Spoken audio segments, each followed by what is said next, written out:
En un concepto amplio y de fácil entendimiento, ¿qué es la prospectiva? Es una disciplina científica, cuando está bien trabajada y con sus aportes metodológicos y conceptuales, que nos permite penetrar de una manera abierta, de una manera franca y de una manera, yo diría, muy creativa y atrevida en el futuro para tratar de anticiparnos a ese futuro. Luego vamos a dar otras ideas más. Ok. A su consideración, ¿cuáles son los beneficios de la prospectiva o la investigación en prospectiva? Bien, precisamente es entrar en el futuro de una manera mucho más amplia que lo que nos han enseñado con los métodos de investigación clásicos. Los métodos clásicos se basan en los registros históricos, en las famosas series de tiempo, por decir un ejemplo, y entonces las proyectan hacia el futuro. Y ahí hay una serie de errores o de riesgos. Uno es esa proyección que hacemos hoy con los datos del futuro sobre una variable o indicador. ¿Qué grado de solidez tienen en el futuro, en un mundo donde la única y más firme constante es el cambio? Segundo, estamos trabajando solo con los datos de la historia y lo nuevo no está registrado. En cambio, la prospectiva nos abre las mentes y nos va generando. Pero además, por ejemplo, si yo tomo una tendencia sobre un indicador, yo puedo decir, bueno, ¿y qué pasa si? Esta pregunta es clave. Para generar otras visiones de futuro y poder hacer el análisis de los riesgos y oportunidades que esos distintos futuros nos pueden producir. Esta es la primera parte de la prospectiva. En ese sentido, ¿cuáles son los enfoques de la prospectiva? Todos, a ver, la prospectiva en general hoy está en una vida adulta, está aceptado que ya es una disciplina científica. Todos los enfoques en general tienen una misma columna vertebral. Lo que cambian son las herramientas. Lo que pasa es que en este momento la prospectiva está entrando en una especie de segunda era. Y esto es lo más importante, se está desarrollando incluso acá en América Latina. Con nuestros equipos estamos trabajando hace ya 8 años en este salto. Lo que buscamos es adaptarnos a la demanda, y la demanda hoy es mucho más exigente. Nos exige que la prospectiva sea práctica, sea realista, sea eficiente, se adapte a cada tema, a cada momento y a cada lugar, con lo cual el desafío hoy es que ya pensar en que el método de prospectiva se aplica a todos lados no es así. Es decir, está la base metodológica, pero hay que adaptar, ajustar y rediseñar, si es necesario, para cada caso todo el soporte metodológico. ¿Nos puede aclarar la diferencia entre planeación estratégica y prospectiva? En realidad no hay diferencia, son dos etapas perfectamente vinculadas. Es decir, la prospectiva nos da información de qué futuros puede haber y cuáles pueden ser los riesgos y oportunidades del futuro. La planeación estratégica es lo que se hace. Con esa información, definir cuál es el futuro que voy a construir y cómo lo voy a construir. Pero la enorme ventaja de la prospectiva es la calidad y la magnitud de la información que le da a los decisores para pensar estratégicamente. Hay métodos que solo hacen prospectiva. El método Mellec, que es el que he tenido el gusto, el placer y el honor académico de diseñar, tiene las dos vertientes, hace completo el proceso. Okay. ¿Existe un paralelo o una constante entre la vigilancia tecnológica y la prospectiva? A ver, tenemos que aclarar un poco ese lenguaje. Hoy hay vigilancia competitiva, vigilancia tecnológica, miles de vigilancias. El uso de la palabra vigilancia es casi una posición pasiva. Hoy, con la prospectiva y con otras herramientas que han nacido desde el espíritu de la prospectiva, nosotros hablamos de inteligencia tecnológica e inteligencia competitiva. Es decir, anticiparnos al futuro, anticiparnos a lo que está. La vigilancia tecnológica es muy útil, pero hay que darle para nuestros países un salto cualitativo. Es decir, yo ya no doy más cursos de vigilancia tecnológica, doy cursos de inteligencia tecnológica. ¿Quiénes pueden abordar este ejercicio de la prospectiva? ¿Entidades, empresas o sectores? A ver, Vamos a usar la forma en que lo definimos en la academia para que se entienda. La prospectiva es una herramienta universal. Esto significa sirve para todo. Y además tiene una expansión horizontal, toca todos los temas, y vertical. La expansión vertical es que puede ser prospectiva para países o para la persona, en todos los rangos y en todos los órdenes. Simplemente hay que adaptarla al nivel, al volumen y a la complejidad del tema que se está abordando. ¿Nos puede usted dar ejemplos de aplicación de los ejercicios de prospectiva? ¿Cuántas semanas tengo para decírtelo? No, es que llevo 35 años. Wow. Pero voy a darte dos o De tres cada ejemplos. Sí, exacto. te voy a dar dos o tres ejemplos. Por ejemplo, uno muy reciente, 2013, 2014 y hasta hoy, es Perú. Perú como país seleccionó después de una búsqueda muy larga al método MEYEP y me contrató para diseñar el Sistema Nacional de Planeamiento Estratégico del país, que es obligatorio para todas las entidades públicas y para todos los territorios. Esa es una aplicación de prospectiva.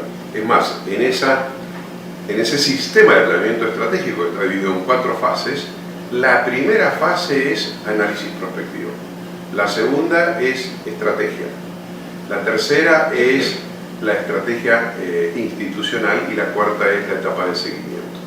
Desde la prospectiva se completaron la primera, segunda y cuarta. Ese es un ejemplo importante. Otro ejemplo, hace ya varios años, y nació acá en Colombia, fue la empresa, ¿puedo decir el nombre? Sí, la empresa Siemens, con su oficina de Siemens Andina. Quería desembarcar en Bolivia por primera vez en su historia y quería ser líder del mercado en un año.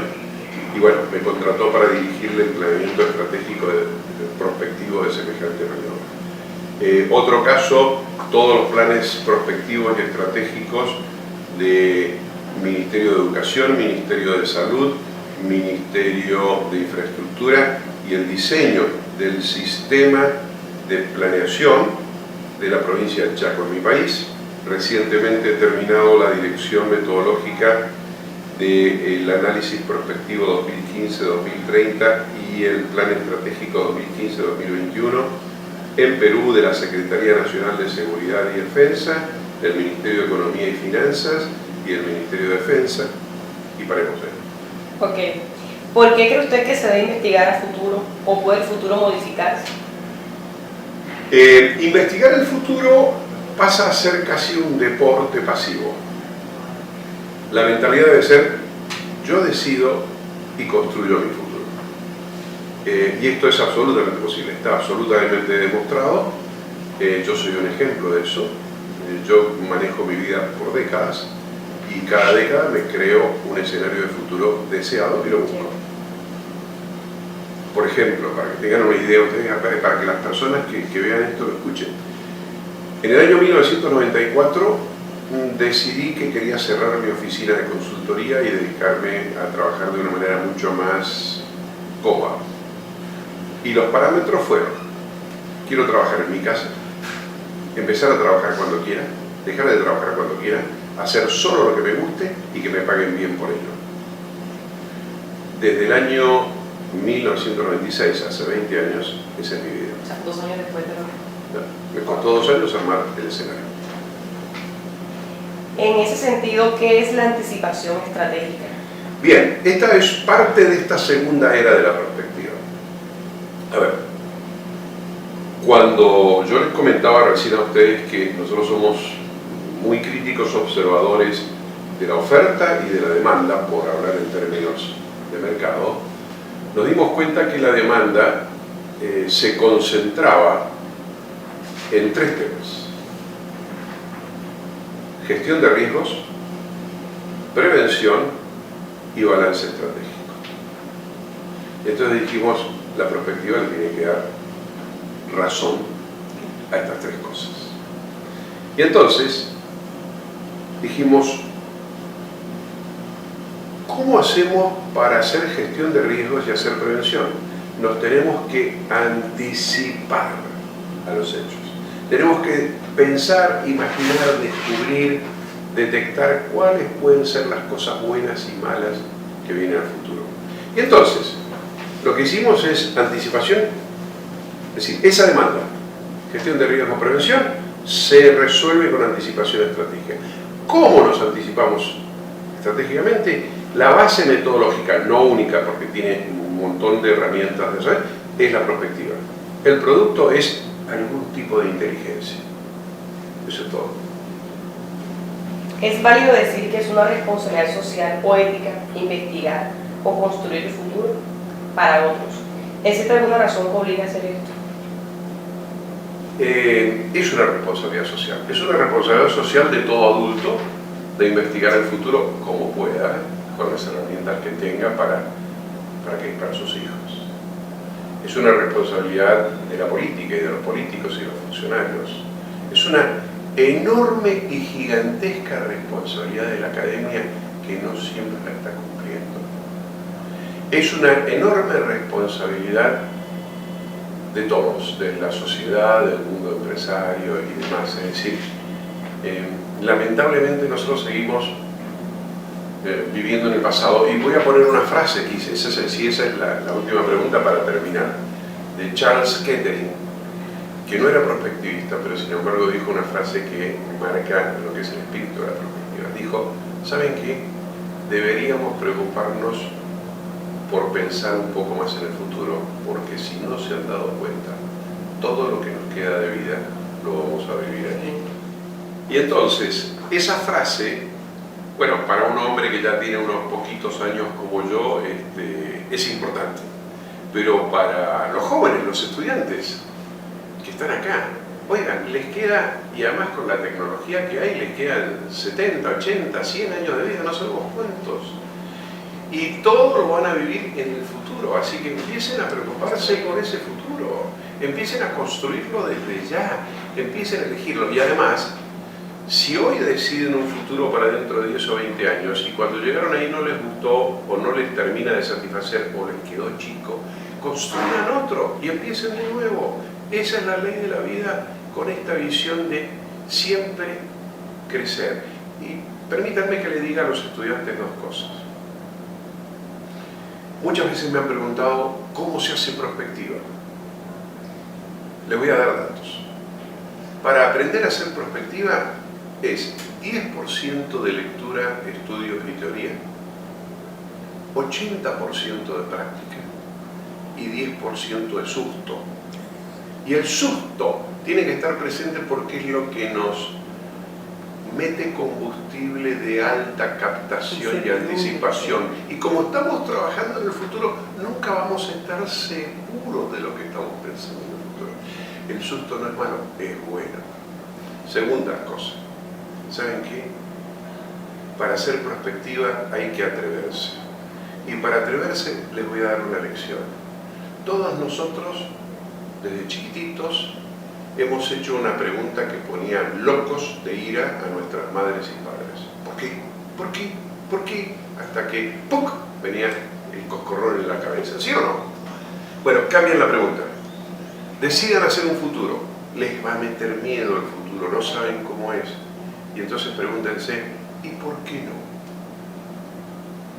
Eso significa atreverse. Eso significa pensar siempre en el futuro.